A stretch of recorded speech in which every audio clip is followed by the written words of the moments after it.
Welcome. I forget I'm the host of this one this time. Man. Sorry, I explained two games. Keep that in mind for later. Keep that in mind for later.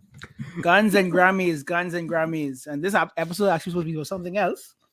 But Thanksgiving weekend, everyone up and down. But I'm your co-host, Timmay, from the 242, the not so the Bahamas, and they got Bryan. And I can't do the little Puerto Rican, how you say your name? Fonseca. No, you got it. You got it. Listen. My Spanish is rough. I'm working on it, so you're all good. You know what I'm saying? It's my Spanish could be better, but I was also born and raised in America, and right. Yeah, I'm working on it though. People, don't worry about it. I got it. So I know why you guys watching this. This is Black Friday. Belly full from all the Thanksgiving food, so we ain't gonna bore you. I'll be get straight into it. So, oh yeah. Grammy Noms came out this week, and it's so ironic. Just on Monday, was it? Me and Bryan were talking about our favorite albums of the year. Yeah. And just the next morning, the very next morning, the Grammy Noms came out. So we don't care about much. We get into the rap, the R&B, the couple of reggaeton. So we'll just focus on a few of the main ones. Mm-hmm. So record of the year, which stands out to me right now for what I like to call our people. For your people. The nominations. Yours too. There's a lot of nominations. So this for the first year, it used to be only 8 songs. Now it's 10. Mm-hmm. That's only 10. So and when I say our people, I mean the black, the brown people, like people who we listen to. So we got Doja Cat with Kiss Me More and SZA. We got Leave the Door Open. We have Justin Bieber, who at a time was, he was rapping Bieber Valley for some point. Oh, forgot about that. Wow. Bieber Valley. Hey, Journals is fire. No comment on Justin Bieber. Look, Jimmy Butler's a big fan. Yeah. Not really my bag. I will say. Yeah, Lil Nas X with Montero. Olivia Rodrigo. I think she's gonna win a couple of awards because I see her music everywhere. We talked about Olivia Rodrigo with Ethan. Yeah, on his daughter. On Floor is Yours this week. The record of the year usually is like that song that you hear everywhere. It's that big. And I really don't know. I'm actually surprised that Kiss Me More said by Doja. I don't think that song was that big. Yeah. I think Sex on was going to lead the door open, but when you talk about like killing the charts and stuff, I think Olivia's going to win this award. Between her and I don't think they're gonna give it to Lil Nas X. If you go just by the charts, I gotta say Olivia for record of the year. I try to split this into 2 different ways, right? Because one, it's kind of like what you're doing. One, who I think they're going to vote for, right. Then 2, who I would vote for, right? Right. I do the same thing with any award, NBA, MVP, whatever the case may be, NFL, whatever it is. So as I look at these songs, right? And record of the year, I mean, what the definition is pretty subjective anyway. To me, record of the year is some sort of combination of it being, one, a really good song, because that should be most important than anything else, even though in the Grammys, it's not necessarily been the case historically. Right. And then record of the year, if it's a record of the year, it does have to be big. It does have to be like a mainstreamish record. And I'm not that type of dude, but like I understand that part of it. But maybe I'm biased here, but I'm going with Leave the Door Open. That would be my pick. Because it's my favorite record here, one of the only ones I like. And look, I'm a Anderson .Paak. Out of everyone here, he's the guy that I listen to the most. So to me, it's Leave the Door Open, and it's pretty easy actually, if I'm being honest. So just venturing to rap. So the 4 rap categories, and J. Cole was actually nominated in all 4. So J. Cole is in Best Rap Song, Best Rap Album, Best Rap Performance, and Best Melodic. So for Best Rap Performance and Best Rap Song is My Life with Moray and 21 Savage. For album, of course, Off Season. And for melodic is Price Devil with Lil Baby. So I'm proud of Cole, dropped the album. Yeah. People always do the memes, but his music is so boring and all that. But I really enjoyed the Off Season. I did too. I'll be seeing them in a few weeks at Rolling Loud in LA. So and that's the last leg of his tour. So I feel like he's gonna go all out for that. So we'll run through these really quickly. With rap performance, he's going up against Cardi with Up, Megan with Thought Shit, Drake with Way Too Sexy, and Family Ties with Keem and Kendrick. So I personally listen to Family Ties every morning just to get me hype. Is it because it says top of the morning over and over? No, is that why you listen? That's not the one where he's be like, that's not the one? Okay. Smoking on top 5. Okay, yeah, thank Yeah, God. I yeah. was gonna say No, that that was joint should not hilarious be our though. best rap That was performance. hilarious though. It's a funny song, but it should not Yeah. be a best rap Yeah, so performance. to me, "We Too Sexy." I mean, yeah, number one song, but no Drake. Start shit. No, I don't think so. I got this, and Cardi is that was a big song, but I'm a Kendrick and a Cole stan, so I'm thinking I'm actually torn between J Cole and Kendrick, but I'm gonna go with Family Ties just because I know so I think they're gonna vote for Family Ties because it's Kendrick and um, but Okay. I think Up is going to be a sneaky pick. I think they're gonna give it to Meg. Yeah. Honestly, I think they're gonna give it to I'd Meg. be angry. I I'd be think so they're gonna. angry. I think they're gonna give it to Meg, even though, like, Yeah. think about where we are now. I wouldn't But think a song. Mega's so much better songs than that. I Maybe that's agree. why. I agree. To me, it's J. Cole. Like, it's Yeah, my yeah, life. Even though yeah. my life is not even my Yeah, favorite that's my song. least favorite song on the album. Actually, I love the album. I like the album. It's not my least favorite, but like I play Amari the most, which I've Yeah, told you. Amari yeah, is my shit. Like yeah, when Spotify does the wrap up at the end of the year, you're gonna see Amari up there with yeah, some of yeah, my other yeah. songs. My life is the song here. I don't really like. I mean, Family Ties is cool, but everything else is kind of like whatever to me. Whatever. I Yeah. feel like they're gonna give it. I feel like they're gonna give it to Meg or So we'll Cardi we'll though. we'll revisit in January. I think so. At least we both think it's women. I think it's Up. You think it's Meg. So we'll see Yeah, I think soon. they'll give it to Meg, even though the Grammy is giving a song named "Thought Shit." Yeah. The Grammy is not something I ever would have predicted, but Yeah, yeah. might happen. So melodic performances: Pride the Devil, J. Cole and Lil Baby, Need to Know by Doja, Industry Baby by Lil Nas and Jack Harlow, What's Your Name by Tyler, Young Boy and Ty Dolla $ign, and Hurricane by Kanye, The Weeknd and Lil Baby. So shout out first of all to Lil Baby having 2 nominations in one category. Right. I know that Bryan does not discuss Kanye West at all, Yeah, I don't. but that is the most Me, popular me, me song and from Greg Sylvander stay away yeah. from that. That's the most popular song on the album. I love Need to Know, but Tyler, for me, I think was it best rap melodic. Tyler got Tyler so in the background just singing. So I think it's What's Your Name. I think it's What's Your Name. I love Pride is the Devil, but I think I might give it to What's Your Name also because We have our first agreements, guys. I really like this Tyler the Creator album. Yep. It's one of Yep. my favorite Yep. albums of the year, which we'll probably talk more about next month when we get Mhm. into like some year wrap up stuff. But I think this album deserves to get something here, and What's Your Name is one of the songs that Yeah. I still play sometimes. Pride is the Devil also. Like these are the 2 songs from here that I definitely play. I feel like they're going to give it though. I don't know how motivated the Grammy board is to give Kanye an award. Yeah. The Well, guy who I don't he really he discuss. hasn't really gotten anything from like his first three years. He rocked them up. But that's why I'm thinking. They've really shut him out since then though. I feel like they're gonna give it to him because of that. I feel like people think that he's turned his corner and that he's back, even though Nah. I would not say Nah. that. But I feel like people think that and they want to give that off, so they're gonna give it to him. And it would the least surprising one for me would also be if Lil Nas X and if Jack Harlow win it, which I think would be. I love horns. I love that song that it starts with the horn. Dun, dun, Yeah. dun, dun, dun, dun. I feel like that could be a good 2K song. Yeah. But to me, my joint here is What's Your Name. Yeah. Definitely. So that record show, me and Bryan agree on Tyler. There you go. And then we got the last one is best rap album. Tyler again, Nas, J. Cole, Kanye, and Drake. Nas won it last year, so my underdog is actually the Grammys giving Nas a back to back. All these years we've said that Nas hasn't won that Nami. He hasn't won the Grammy. He's won the Grammy. How crazy would it be that in these 2 years Nas and Hit Boy come through and just win back to back with King's Disease 1 and 2? Look. I have an ether sweater on here. You know what I'm saying? It's like he's hiding it. He's hiding it. I have an ether sweater on here. So Nas is my guy. I don't think he's gonna win this because they gave it to him last year, and the category was kind of like set up to finally give him that Grammy, which he deserved. I thought that was the best album that came out that year in hip hop. King's Disease. King's Disease 2 is one of my favorites this year. And I don't know if it's my album of the year necessarily. It's one of the best albums that came out this year.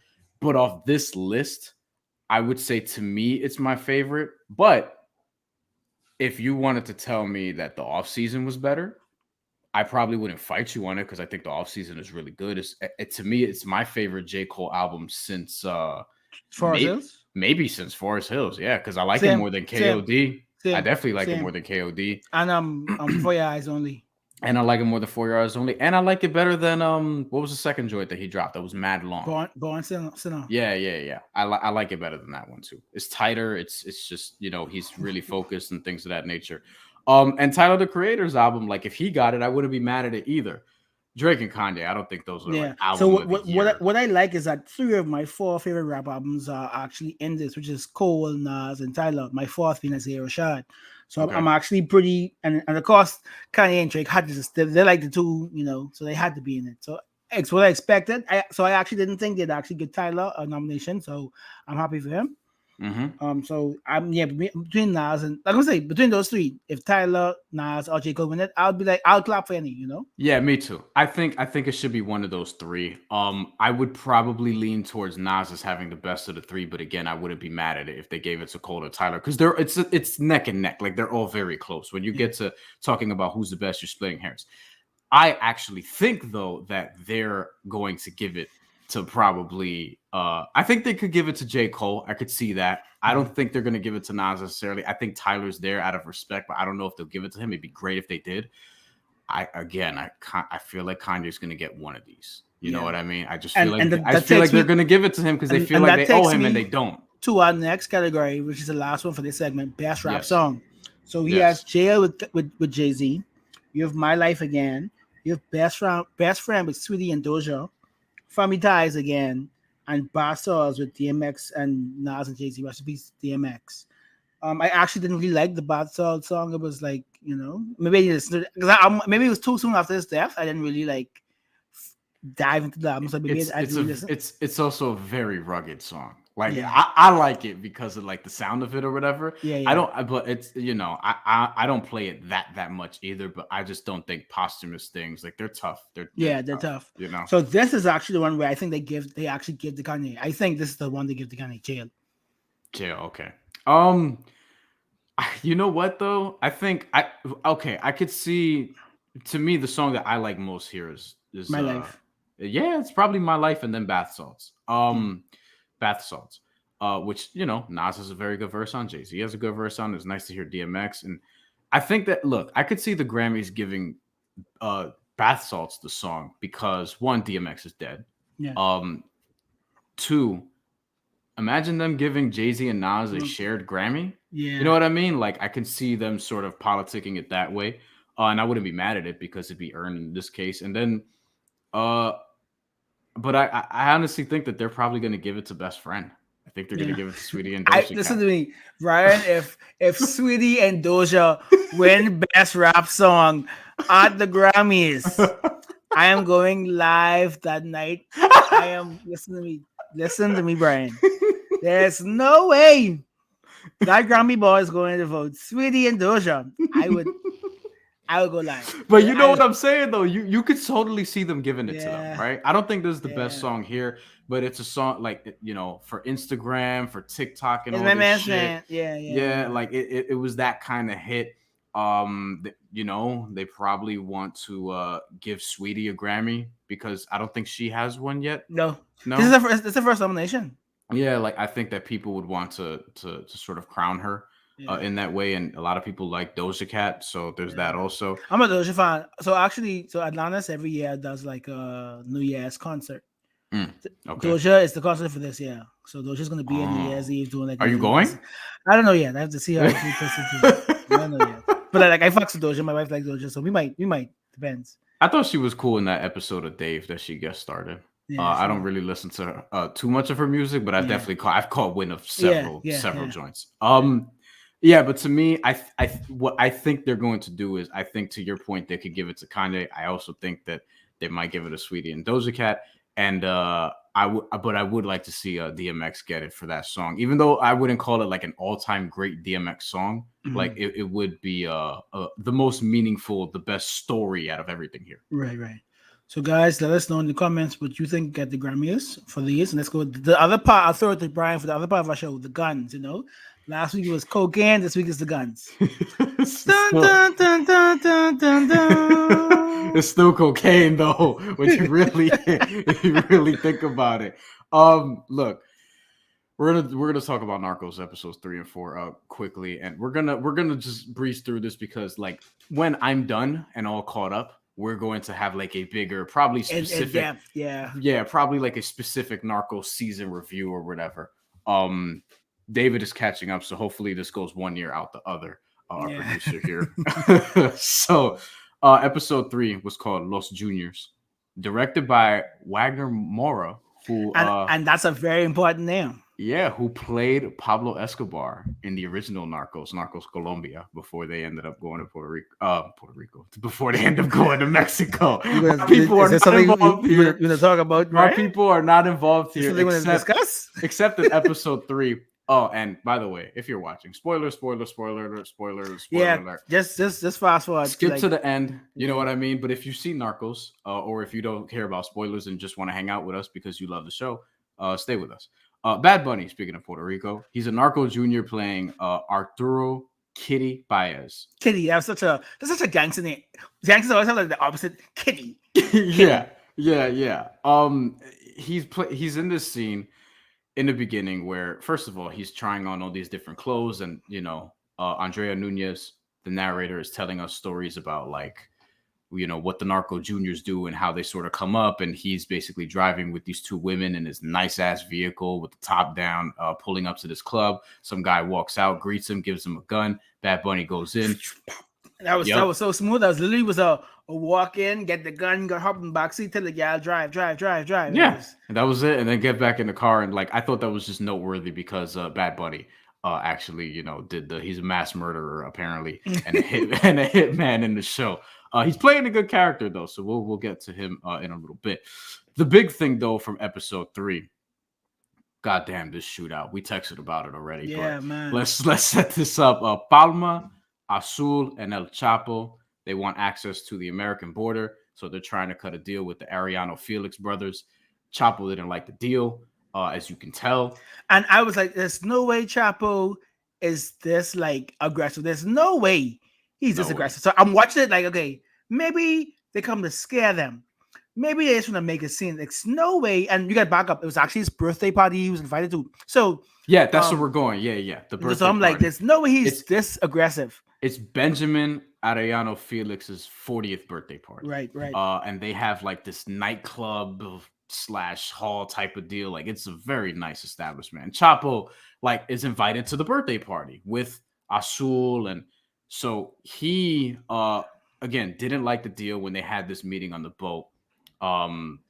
He gets a whole lot of people to dress as undercover police to head into this nightclub and do something about it. So he took this shit to the extreme. Taking it to the extreme is a theme, which we're going to get to. Timmay, before Brian gets there, remember, for those who have watched, remember episode 1, it was the wedding. This is Benjamin's brother-in-law. So he didn't want to go out. He didn't want to go to the party, and he said he wanted to come home. Wifey said, no, go out with the boys. Go with the boys. Yeah. And they ended up going. Everybody was there, and Adina was there. Like everybody was there. Claudio Vasquez and Adina's husband gets killed, and she wants their heads. She literally said that in Spanish. Bring me their heads. Yeah. And Chapo was like hiding. Chapo was like, Chapo can't move without he can't go to the food store, he can't go nowhere. Yeah, because what happens is El Chapo like invades the sort of party. Somebody finds him. They engage into this epic. I don't even know how long the shootout was. 5 minutes, 8 minutes. It was very felt long. Like forever because like it just people just imagine going to the airport trying to park a car and there's just bullets flying. Yeah. Bullets. So it's crazy. So we're in a nightclub and is fucking gunfire everywhere. Citizens are getting killed, et cetera, which is also a theme that we're about to get to. So basically, episode 3 ends with that. Episode 3 ends with Adina saying she wants their heads, especially El Chapo, because he started that. And there's obviously friction amongst the cartels and The everything that's plazas, going yeah. on. So that's what we're going to. And this actually sort of sets up the rise of El Chapo, I guess, later on in his life. Yeah. What one thing about this, before we get into episode 4 briefly for a few minutes, I was wondering, where's Isabella been? You remember Isabella, played by Teresa Ruiz in the first couple seasons? And listen, if you watch Narcos Mexico, when you see her on screen, because there's a specific way she walks and the camera's following her the whole Yeah, time. yeah. She was Felix Gallardo's niece, I believe. Oh, huh. And Okay, okay, okay. she Yeah, tried yeah. to cut the deal with Enadina in episode in season 2, et cetera, et cetera. We haven't seen her yet. Yeah. And I'm wondering where she is. So, like, I'm just curious. Like, where you at? Where you Just at? curious about, like, where's Yeah. her placement in here, because I know the person she's based on, Sandra Avila Beltran. She didn't disappear. Yeah, So, yeah. like, I'm figuring that she's gonna pop up at some point. Eventually. We'll see. I've watched it, so I can't say I've already watched it. So I'm letting Bryan just get to it, Episode 4. We're gonna go straight goodness. into this. We're gonna go straight into this because this is one of the best. This is one of the best episodes of the whole series. Yeah, straight up. Like, this is one of the best episodes of the whole series. Well, Amado briefly, because he's Amado is still trying to get, because we talked about last week, and now he's still trying to get that deal with Pacho Herrera, and the Colombian cartel is trying to cut a deal with them. If you saw Narcos in Colombia, then these are all familiar faces to you. Amado wants to be paid in cocaine. He's trying to get his deal with the Colombians, mainly Pacho Herrera. Eventually, they do come to some sort of agreement. He wants 2 months. He only gets 1. Whatever. That's important. That's very important, which we'll talk more about when we get to our big review. But the thing that we need to spend a couple minutes on really is the shootout at the airport. So Chapo somehow thinks that he's bulletproof enough to get out of Tijuana.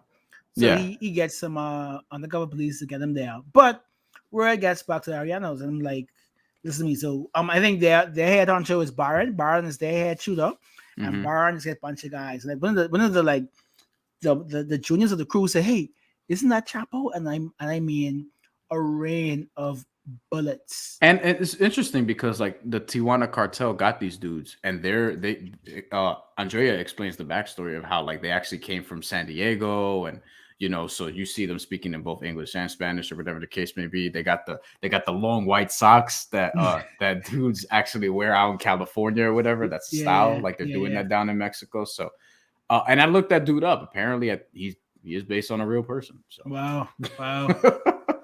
Yes, and breaks a real person. So the cardinal gets killed, and I had to do my. Oh yeah, okay. So wait, the airport shootout. This actually happened, by the way, people. Okay, like, this is based on a real whole thing. This shootout was longer than the one that we just talked about in episode 3. This shootout was like 8 minutes or whatever the case may be, where Tijuana cartel are all trying to get El Chapo, and for good reason, I guess, because there's obviously friction there or whatever. He killed the brother-in-law. He killed the so man. This actually, and I looked this up, and you didn't even need to look it up, because where this sort of ends is, one, El Chapo escapes, which, if you know anything about El Chapo, that's him. That's what he does. He always escapes, which I kind of love. Like, he always figures out these different ways to escape, but in real life, like, he's escaped prison or whatever the case may be, like, they sort of plant the seeds of, like, hey, this is who this guy has always been. People just didn't really know about it until later on, at least in a wide way. So in the airport shootout, where it ends is El Chapo escapes with his boy. They don't get killed. A lot of civilians, like a handful of civilians, of people died. And the most important one is who Timmy just talked about. Not the most important. I didn't mean to say it like that. But the well-known. The most well-known person that gets murked is Cardinal Juan Jesus Posadas Ocampo, a Mexican Catholic Church bishop, a beloved one. And then, I love this because the way this shit is shot, they close up on the guy who's playing him or whatever, and they take you to the real life footage. Yeah. They take you to the real life Clean. footage of how this Clean. happened, and they sort of give you the backstory because this is an actual thing that happened. And then the news broadcasters are saying like, "Hey, this is guys who we think this is gang related, drug related, all the buzzwords and all that shit." But this actually happened. That they're and that changed the whole game. Like the U.S. sent people down there. They formed this coalition to get them out of the paint, and it's like that changed. That put all the pressure on the whole Tijuana Plaza situation. I think that these two back-to-back episodes are like very strong. That's strong. as good as you can do when it comes to a series like this. And I have seen episode 5, which we're not going to talk about here yet because we're slow playing this. But I think this has the potential to be the best season of Narcos Mexico. For sure. As I'm going through it. And this is without Felix Gallardo. Diego Luna's character. That actually was my fear. I'm like, do I really care about this without Felix? Like, but they proved me wrong. They proved me wrong. They developed Amado. They developed the Ariel. They developed Chapo. So, and in the original Narcos and Narcos Colombia, Pablo Escobar dies at the end of season 2. Spoiler alert. But everyone knows Pablo Escobar's dead. Died, yeah. So he has to die. You forgot to mention how episode 3 started with Pablo's death, and that's what made Amado reach out to Cali. Like, wait, Escobar's dead. Yes, I need some of that. Thank you for that. This is very important detail.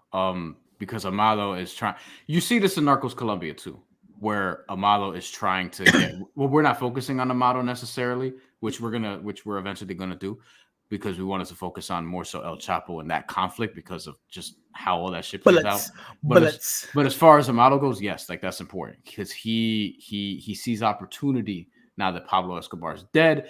And then when you watch like David Rodriguez, Gilberto Rodriguez in the original Narcos, who you see pop up in this one, they are trying to distinguish themselves as different from Pablo Escobar, and they have these whole grand plans or whatever. But we're not going to get too much into that. The last thing I will say on this, though, before I toss it back to Timmy, the last thing I will say on this is that I want to see if Isabella comes back. That's all. I just want to know. So we back to our segment, the game with no name, which I lost last week. Yes. So, but I also went first last time, so I want Bryan to go first this time. So the game with no name. You have to convince the other to watch, play, or listen to something else. Yes, even if you've seen it already. Yeah. And this means, and for now, this is sponsored by no one, but this will get a sponsor at some point, I believe that. Yeah. Last week, if you missed it, I touted the Dominican Dream, ESPN 30 for 30, centered around Felipe Lopez, a basketball player who formerly played at St. John's and in the NBA, who didn't become the success on the court that people thought, and then he ended up becoming a success, aside from that, which tells an important immigrant story. Timmy went with the crown, and it was like that shit put me to sleep. No, yeah, like, nah. David wasn't here for the crown, so for the Brits.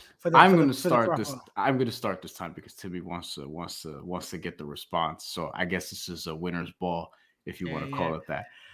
I am going to stick with the theme of cocaine, and I'm going to stick with the theme of South Florida.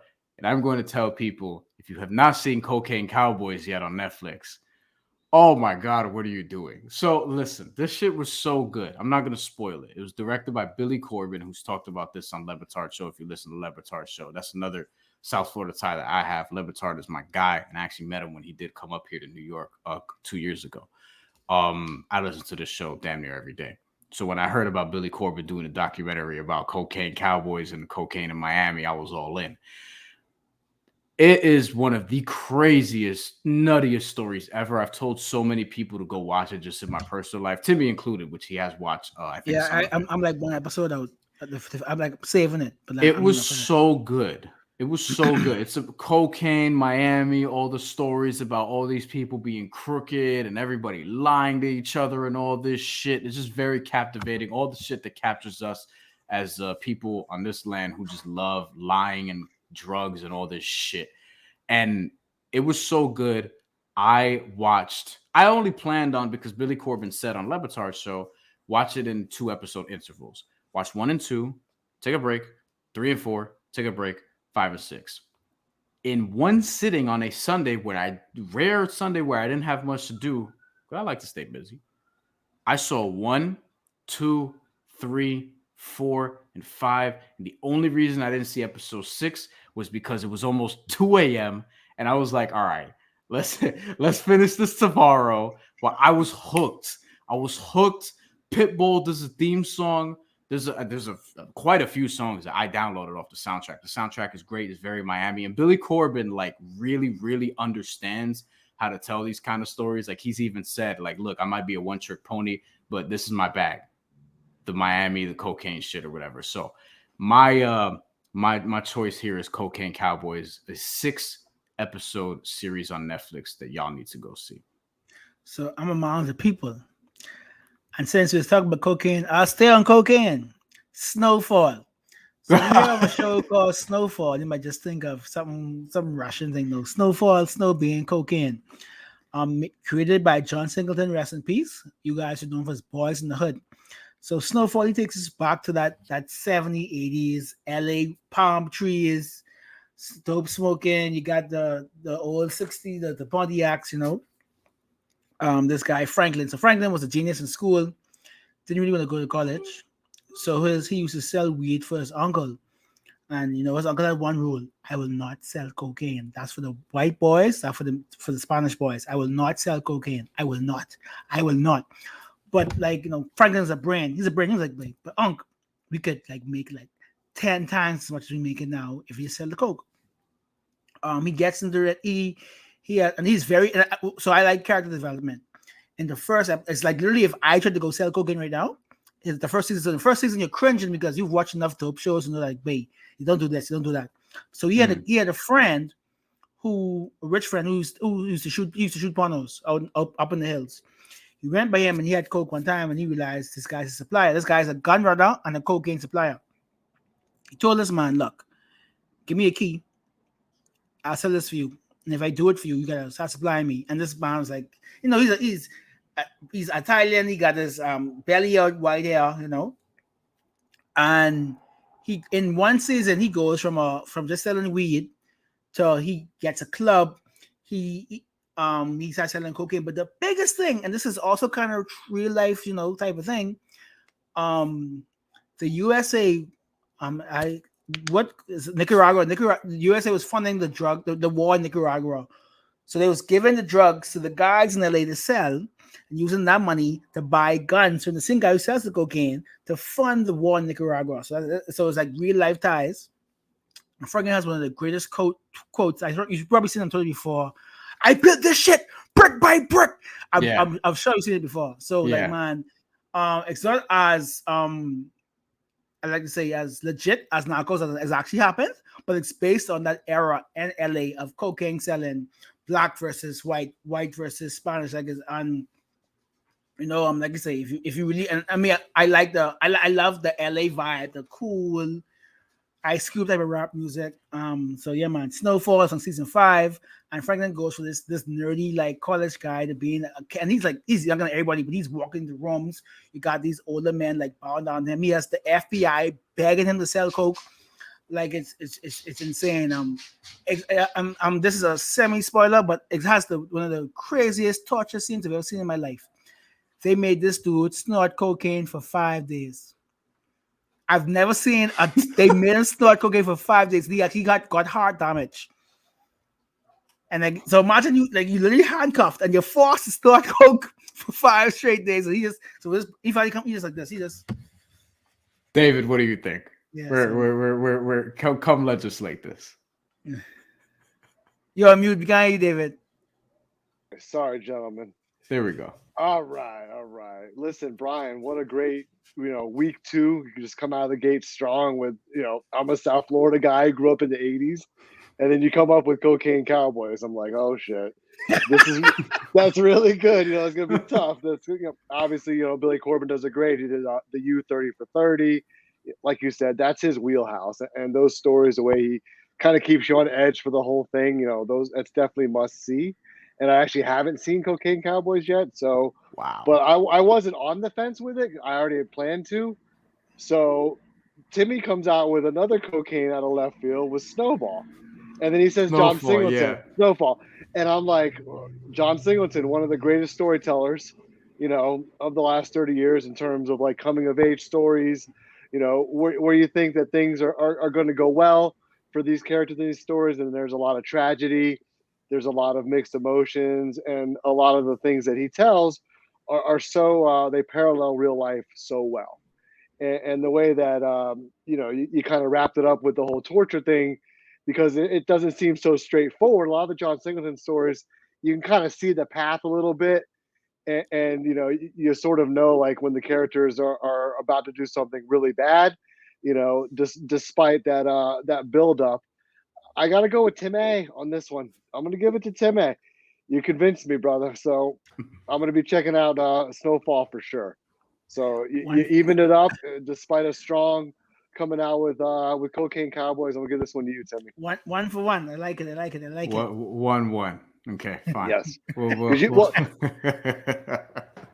I'm not a tough sell either way, but no, good job. I can't wait to see week 3. So thank you guys. You're enjoying Black Friday. Please be safe out there shopping.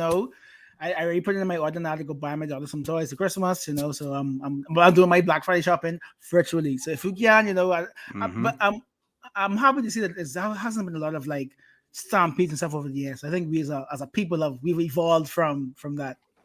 Yeah, we're just lazier. I think that's all it is. We're just lazier at getting shit online. I'm like me. I'm getting 2K, and I'm still a person that buys. Usually, I don't wait this long to get 2K, but I just didn't rush.